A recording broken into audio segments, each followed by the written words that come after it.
I'm recording this at 5 o'clock, exactly 5 o'clock on Friday afternoon, the 11th of July.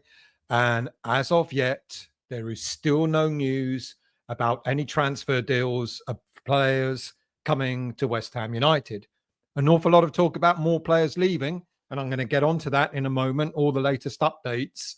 But I want to talk about Lucas Paqueta mainly, and then I'll get onto the latest transfer stories. Now, if you recall, I did it. Well, you may not, because it was quite a long time ago. Some time back, I did a video, maybe when I was still on the West Ham network rather than my own channel, where I talked about how our transfer strategy seemed to be taking an ambitious turn. What we didn't know at the time was an ambitious turn for the worst.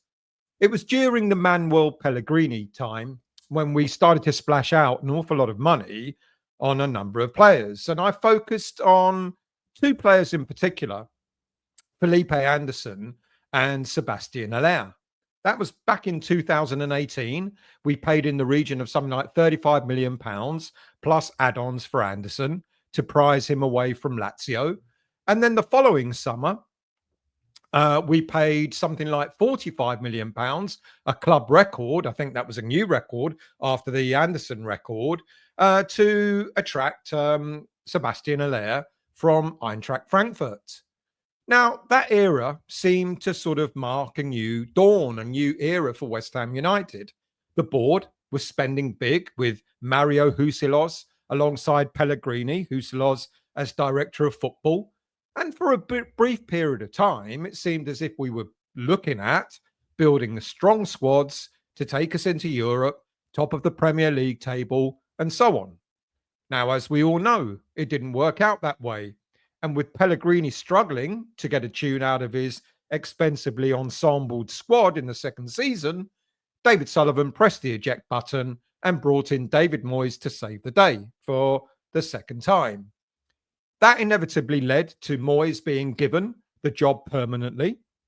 And the first thing that he did was to start dismantling this expensive squad. And despite the money that we spent on these players, Moyes was determined to see them leave the club so that he could bring in, let's say, more modest purchases.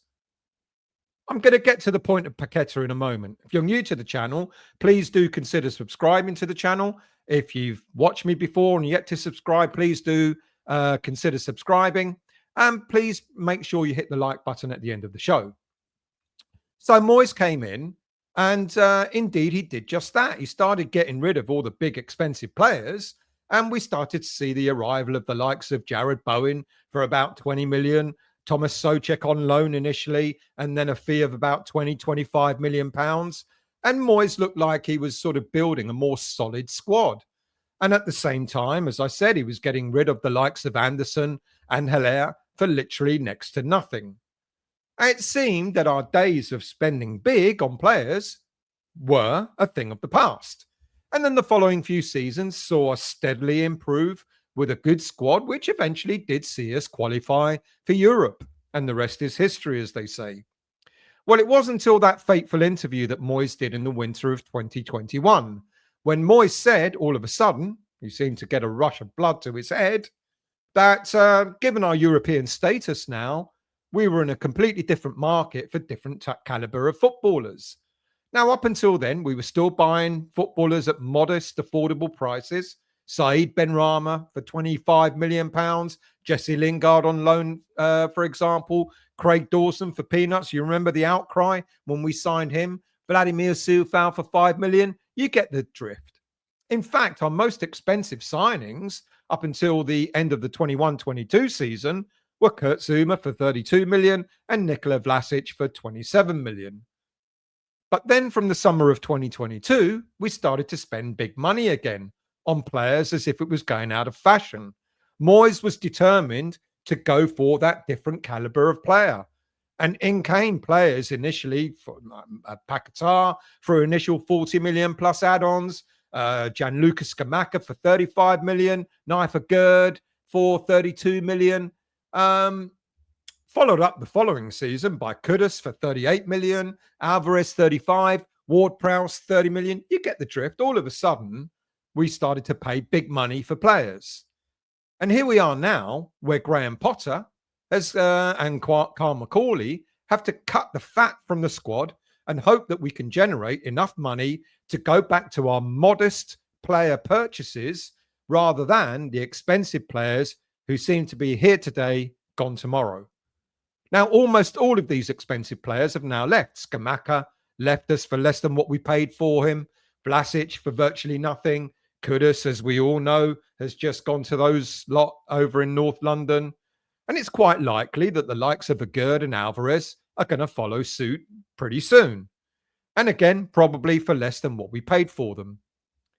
And that kind of leaves us with the aging James Ward-Prowse, Maximilian Kilman, who at 40 million really needs to step up next season and take a lot more authority on the pitch to be worthy of the 40 million price tag that we paid for him.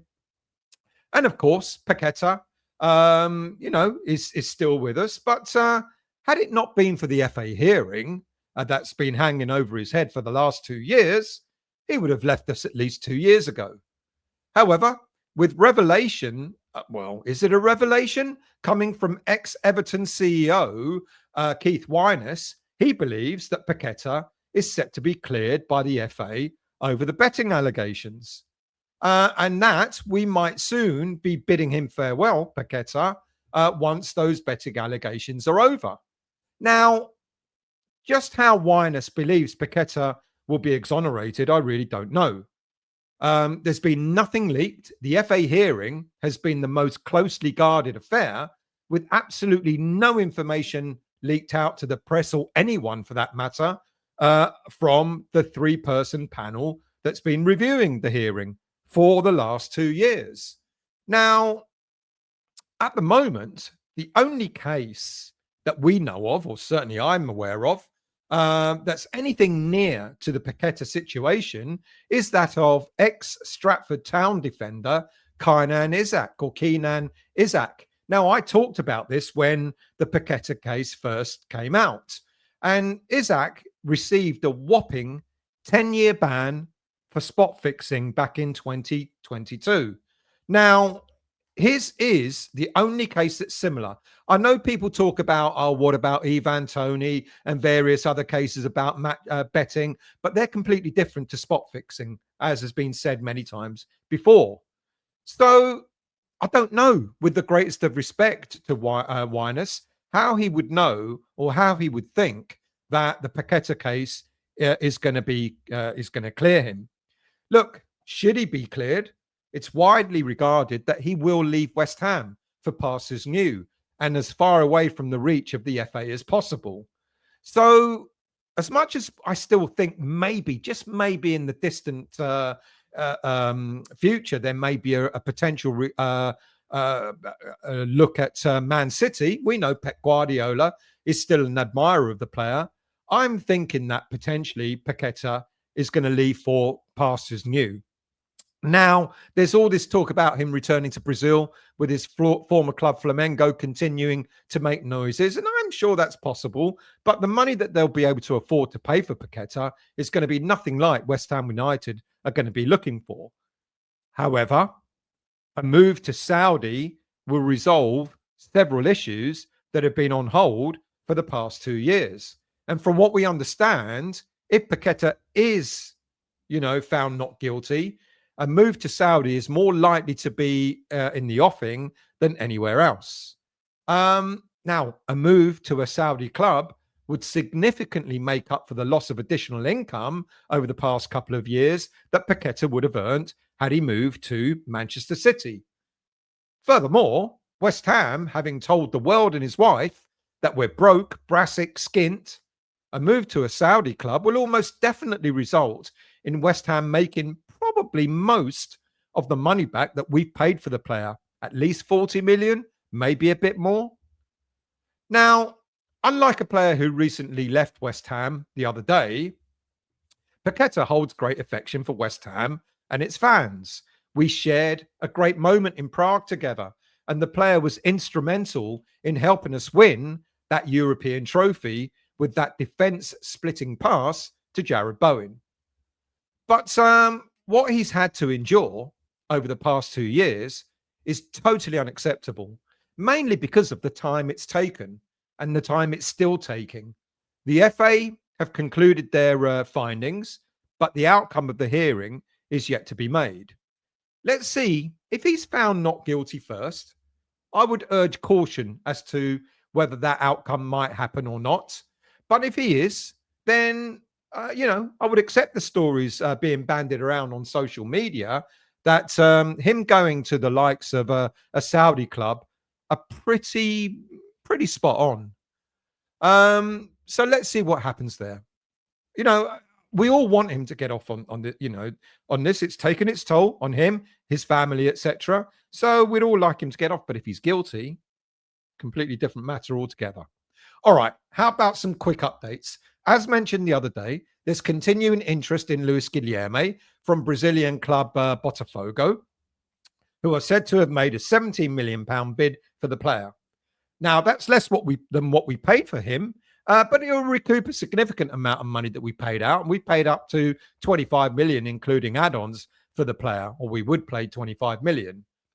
But West Ham United have refuted such any offers being made. Instead, it's been suggested that the only offers we've received are loan deals worth £2 to £4 million, with the option of maybe buying Guilherme for up to £17 million. So no outright offers as it stands. Now, given that clubs don't want an obligation to buy, then we may as well keep the young player for ourselves. Frankly, with Kudus gone, this does give Guilherme a much better opportunity of getting more game time. And if he turns out to be decent, then his stock can only go up, and maybe he will become a player worthy much more of what we paid for him. A gamble, but a gamble I think worth taking. Now, there's also been an awful lot of talk about Guido Rodriguez and bids being made for him. But the club again have said no bids have been received for the player. Now, Rodriguez is rumoured to be earning anything between £75,000 to £100,000 a week. You've got to look it up, on you just look it up and you can see there's many sort of websites that tell you what they think players are earning at various clubs, and it's between 75 to 100.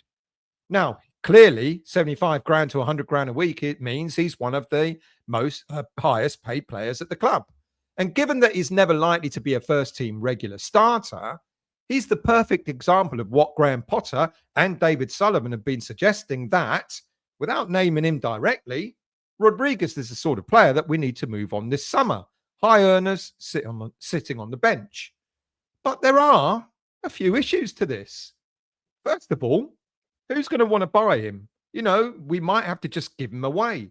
But even if a club is interested in taking the player on, who's going to match his salary? And secondly, even if a bid was put in, the player, if the player was given a chance to move on, given that most clubs are unlikely to be able to match his salary, then Rodriguez has only got to turn it down. Why would he agree to a move to a team with a reduced salary? He is the perfect example of how bad our transfer business has been over the years. When he signed for West Ham, he was given a 3-year deal. He's still got 2 years left on that deal.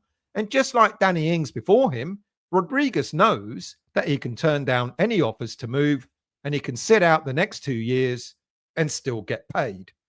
Now, despite West Ham paying around £2 or £3 million in signing on fees when he moved as a free agent, Rodriguez has already amassed anything between £3.9 to £5.2 million in salary alone in his first season. And he could amass a further £7.8 million to £10.4 million in salary earnings over the next 2 years. Imagine earning that, and in return, all you've got to do is a bit of training and not have to play or not getting picked to play. So it's evident that we want to move him on, but it's also evident, just like a lot of our other players, Alvarez will be the same, Agüerd is likely to be the same, Rodriguez is the same. They're earning so much money at West Ham, No one is likely to match their salaries. They can just sit tight if they want to, can't they? Well, in fairness to Gerd, he wants to leave, but whether he leaves for a lower salary, who knows? Don't forget, we paid a part of his salary when he was out on loan at Real Sociedad last season. If we sell him, he's not going to get that again. All right. What about players that are meant to be coming to West Ham? Now, it's already 5:15 and still no news. And of course, the first player that's on everyone's lips is Hadji Malick Diouf. Now, this is getting a bit embarrassing, so much to the point that the Czech club have removed, what the Czech club did. They removed the player from pre-season training, pre-season games, etc. But still no sign of us signing him. He's still at Slavia Prague, and the president of Slavia Prague, Jaroslav Tvrdik, has implied that West Ham United are dragging their feet over finalising this purchase. He said that he didn't expect the negotiations to drag into the middle of July. That means we've yet to make an offer that's acceptable to them, and yet we're just a few million euros short of that sale, of being able to get that player. We bid 17.5. They want 21. I mean, come on, people. We've yet to make an offer that's acceptable to them. Here we go again. Here we go where David Sullivan is in charge of our transfer business and clearly is up to his old tricks yet again. From what we know, Slavia Prague have agreed to sell the player to us. Personal terms have apparently been agreed, but it's the final price that needs to be sorted out. Tvrdik has suggested that he will be open to other offers as well as looking at potentially reintegrating the player back into the Slavia Prague squad, perhaps with new contract terms. And we know what that means. If he's offered new contract terms, then when we finally get round to trying to buy him, Slavia Prague are going to rightly turn around and say, yeah, sure, but now he's worth 30 million euros. I don't know, people. What do you say? We have to endure this for just a few miserly couple of mil. If this is the shape of things to come, and clearly it was how it was in the past, then I fear that we're going to be in severe danger of completing all our transfer business that we want to do really late in the day. We just never seem to learn our lesson. Now, one target who definitely doesn't seem to be coming to West Ham United is Oscar Mingueza. It was suggested that he was one of our prime targets. How many players are one of our prime targets, one of our top priorities? I've heard it so many times over the past couple of months. Anyway, Celta Vigo are keen to ward off any advances for the player. He's got a year left on his contract, and they're planning a contract increase. They want to renew his contract. Apparently, the player doesn't want to leave. The club doesn't want to sell. So I guess we need to discard that one for now. And that leads me on to another right-back target, who is, again, another top priority, one of our prime targets. I spoke about him the other day. Apparently, we're close. How close? I don't know. We're close to sealing a deal for Girona's Arnau Martinez. Now, for a price of around 12 million euros, the 22-year-old sounds like a bargain. Well, it's only a bargain if we actually buy the player. He can play as a right-back. He can play as a right-sided centre-back. So he covers a couple of areas. Certainly, if we're looking at moving on our centre-backs, Mavropanos to Roma, apparently, he would certainly be able to provide cover for Aaron Wan-Bissaka, as well as playing as a centre-back as well. But given that we can't get any deals over the line, especially like the one from Malick Diouf, which has been lingering, as I said, for the whole of June and all of July so far, I don't hold out much hope that we're going to get Martinez either. I was really, really hoping for at least one, maybe two players to be presented as done deals before the week is out. 5:20 and nothing as yet. Right, one more for you now. And for good measure, we've got another goalie that we've been linked to. This one, the club are rumoured to be interested in 24-year-old Angers keeper Yahya Fofana. He's apparently attracting interest from several clubs around Europe, Ajax, PSV, and Torino. But from reports coming out, we're way behind any of these clubs in terms of trying to seal a deal for this player to come to West Ham. But do you notice a pattern here? Yet again, lots of interest, no action. I bet our top negotiators, Baroness Brady and Lord Sullivan, have got it all under control, haven't they? I don't know, people. I don't want to sound desperate. You know what I'm like. I always try to look for the positives, but yet again, no transfer news of players coming in. Who knows? Who knows? Maybe by the end of the show, there'll be an announcement that we've signed someone. Look, keep watching, keep listening, keep the faith. And I'm sure we're going to get our business done soon, but it's dragging on now, isn't it? We're coming into our second week of pre-season training. Graham Potter hasn't got the new faces that he wanted. We'll soon be off when we're going to Germany, I think next week. And then we've got a game against Grasshoppers of Zurich coming up. Wouldn't it be nice just even to get one player before that game happens? Even that, you know, and at least 3 players before we go out to America for our pre-season there. All right. Thank you for watching. Thank you for listening. Do subscribe to the channel and please do hit the like button. And I'll see you again very, very soon.